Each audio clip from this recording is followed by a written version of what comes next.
What's going on, friends, and welcome back to another video. If we don't know each other already, my name is Lauren. I am a homeschooling mom of one here in Texas, and today I just wanted to take you guys along for a typical day in our learning experience, how we do things, how the planning that I did a few weeks ago is playing out in our actual homeschooling experience.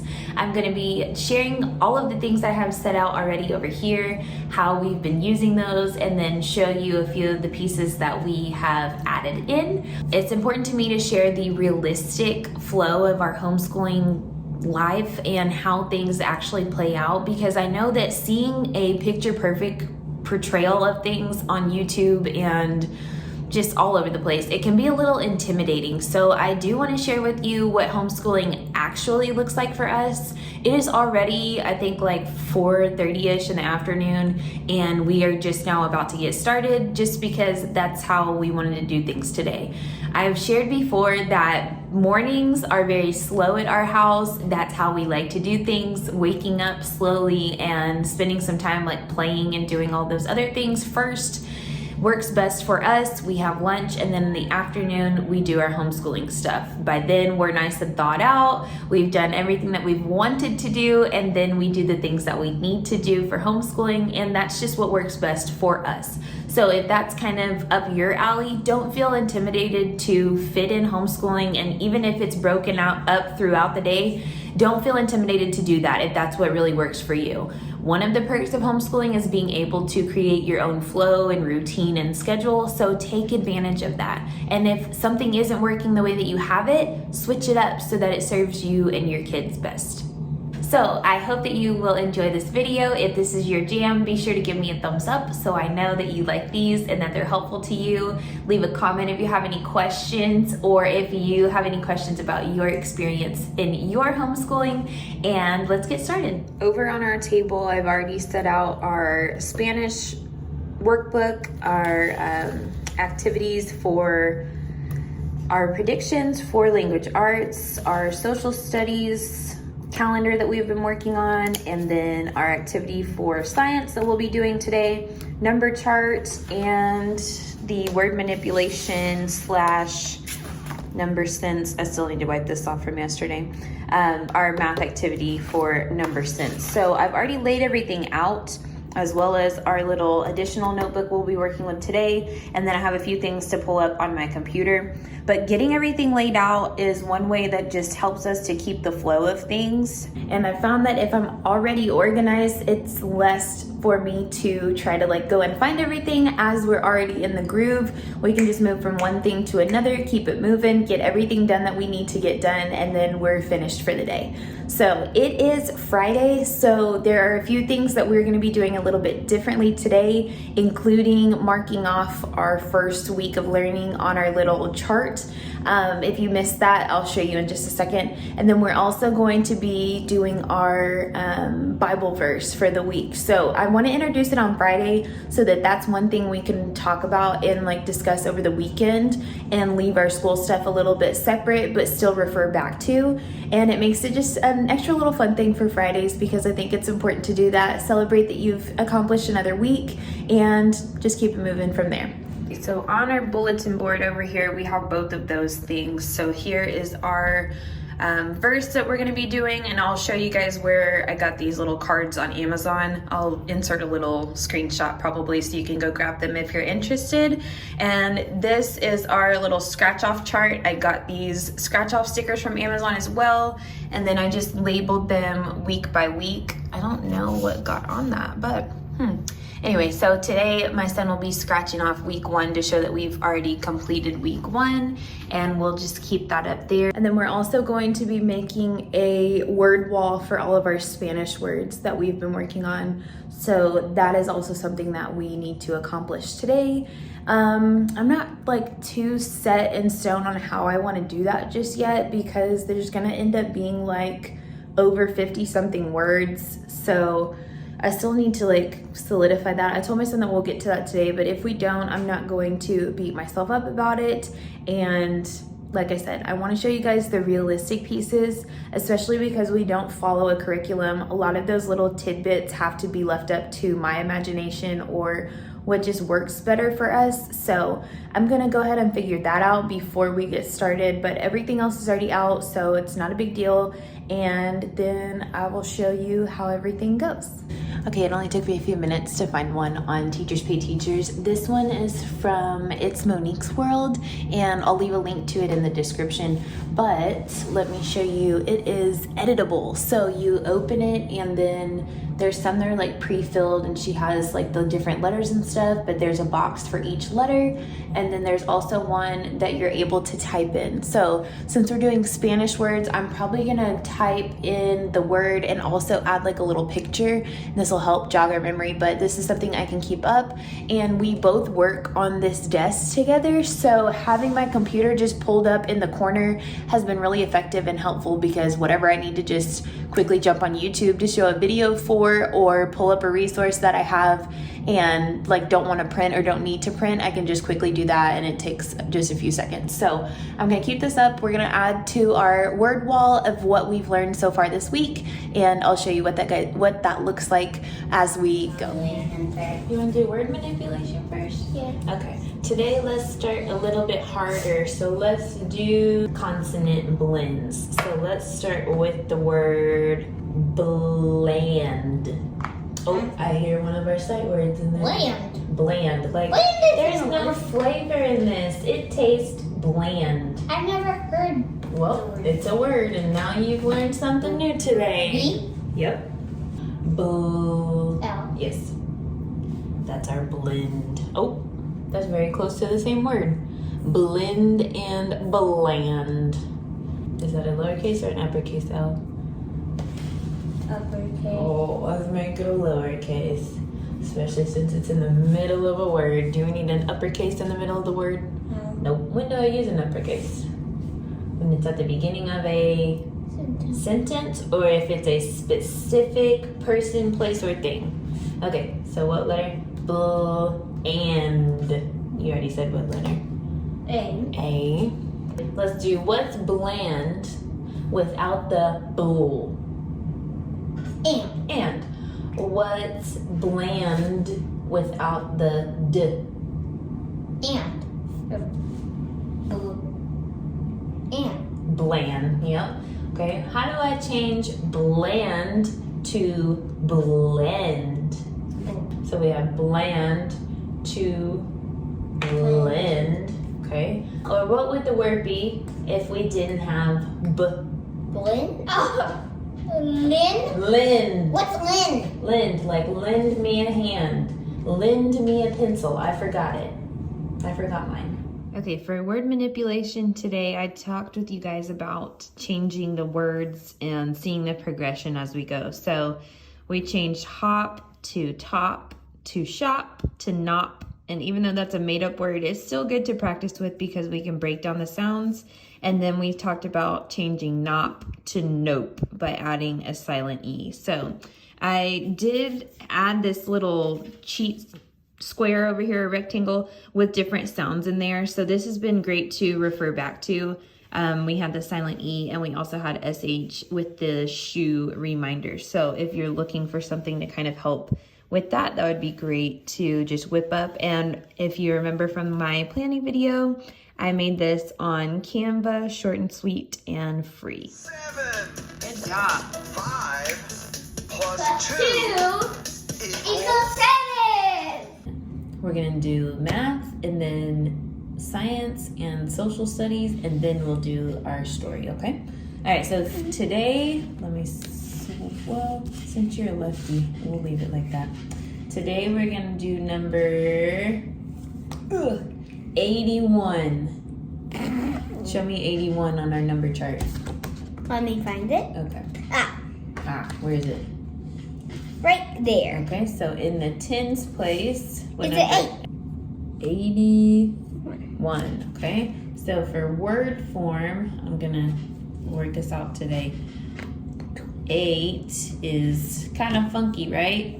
E-I-G-H-T. And to make it 80, I'm gonna add a Y. How do I spell 1? Now for tally marks, we're gonna be here a while, so let's just skip that one for right now, okay? Let's go down to base 10. So how many 10s did I have? 8. 8. So let's do 8 big rectangles. I did order some base 10 blocks so we can do this in person instead of drawing it, okay? All right, so that's 10, 20, 30, 40, 50, 60, 70, then what? 80. 80. And then how many ones do we have? 1. 1. So just a tiny little square. Cool. So 81. How many groups of 10? 8. 8. And how many ones by themselves? 1. 1. 1. Okay. So today, let's do it right here. 81. What comes? You want to do before or after first? 4. Before? Okay, so look at your number chart to help you if you need to. We're at 81, so what comes before 81? That's not on the 80. Is it?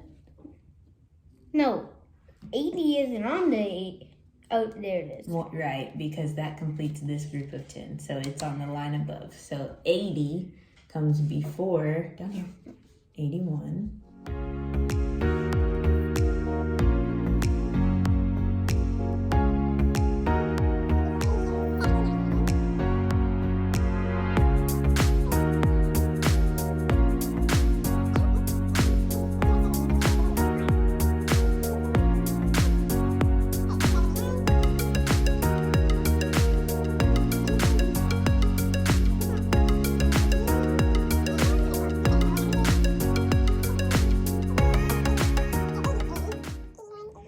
Okay, we are moving on to social studies, and the video that I already showed is from Jack Hartmann. So we found another one that has the months of the year. That's what we're working on for social studies right now.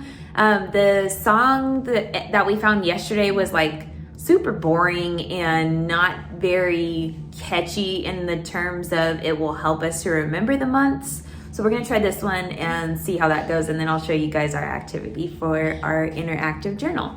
So if we're in September, we have 1, 2, 3 more months. Okay, for September, what happens to the weather?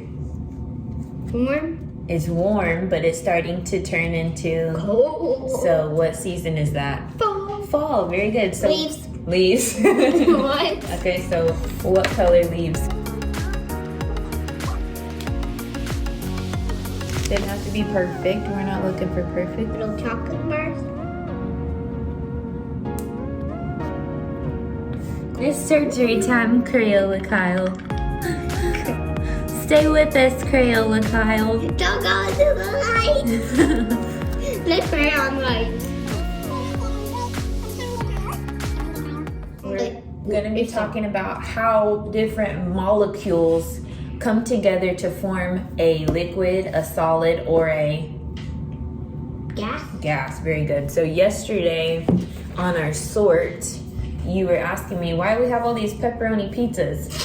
And today we're going to talk about why these are not pepperoni pizzas and what they actually are. So I noticed, what do you notice about the difference in the ones on gas from the ones on a solid? There are more. There are more, and they're much Bigger.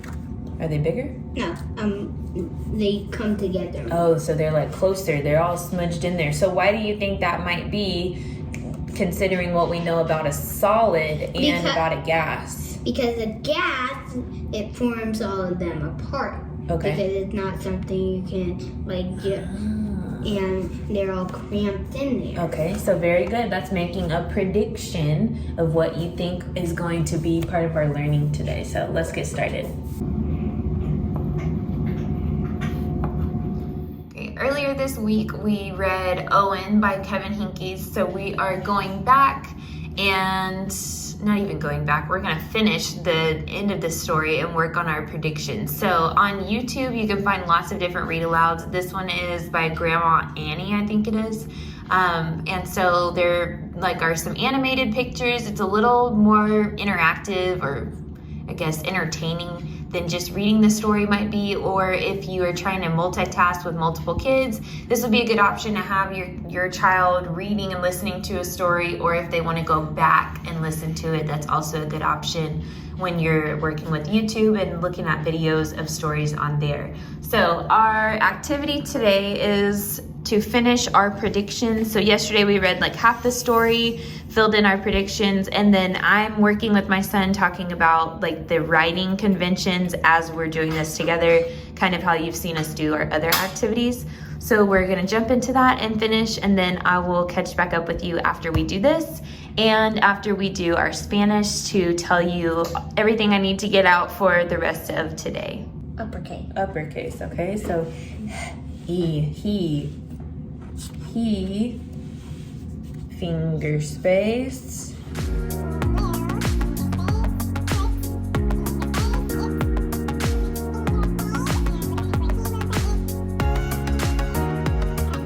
Okay, so then we're gonna see if our prediction is correct or not. You ready? Yep. Okay, let's see if he's gonna put the Owen's parents? smelly blanket in the washer.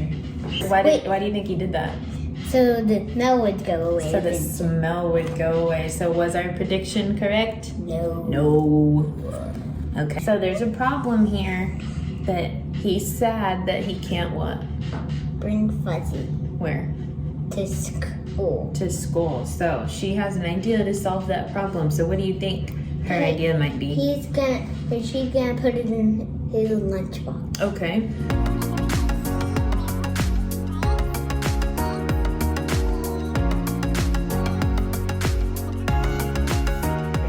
A, amigo, and abeja. What is abeja in English? B. Which is confusing.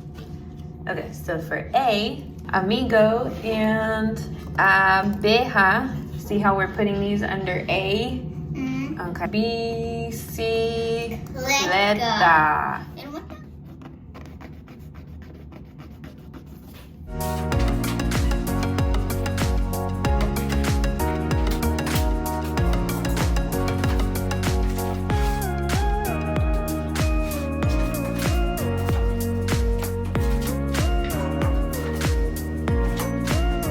Okay, so we are done for the day and for the week, and we scratched off our reward for the week, or our little fun activity to look forward to next week.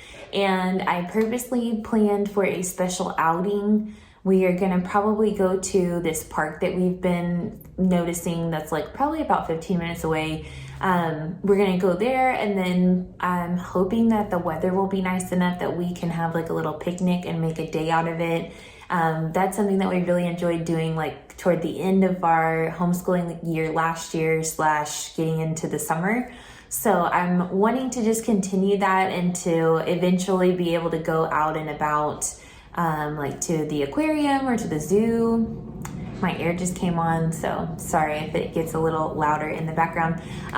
But all of that took us about an hour and a half, maybe like a little bit longer. So I know a lot of people have it in their mind that because you're homeschooling, you have to like recreate the schedule and the hours of regular school. In Texas, we don't have like a time requirement, but even if we did, that would be something that like you're already teaching and keeping your kids active and all of those types of things that they would be doing in school, like their PE time, recess, lunch, all of those are factored into the hours of regular school, so they should be accounted for when you're doing similar activities at home, even when they're like independently playing and learning. When they're helping you in the kitchen, if you are doing like a nature walk or doing something outside, all of those things should also be counted towards your child's learning and their development because they are very important.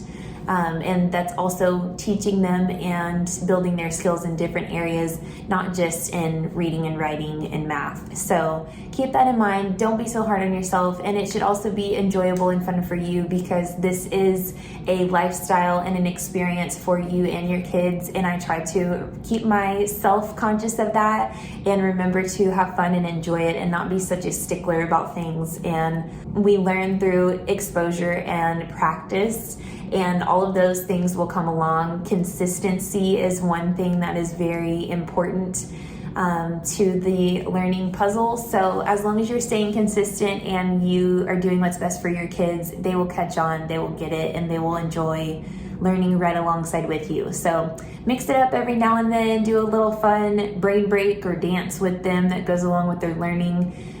Jack Hartmann is great for that, and I will also leave the link below of the one that we did a few today. I think I only showed one of the videos that we did. So there was like a line dance that goes along with the months of the year. So we did that like a couple of times. I already set out everything for next week, so I don't have to deal with that over the weekend or think about getting those things ready before we do our learning on Monday. It's just one way that I like to kind of go ahead and be prepared and set for what's to come and not have to scramble or get back in the mindset of things on Monday. I can already go ahead and have everything that I need laid out. And then I told you guys that I would show you the Bible verses that we use. So this is what it looks like. Let me get the glare off of it. It's Bible memory verses, but we use them more just for discussion topics, if you will. So like going and looking at what that verse means, how we can apply it and make them applicable in our own lives and how we want to be living and treating others and all that stuff.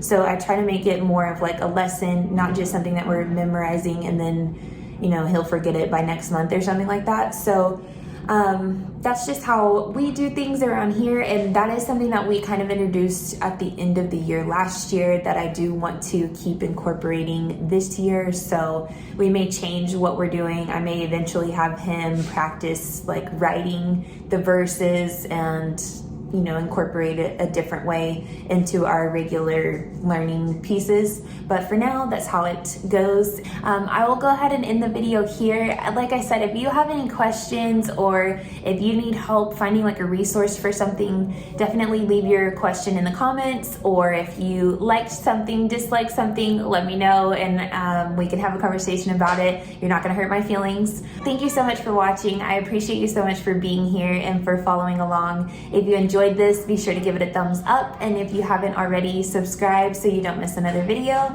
and I'll see you in the next one.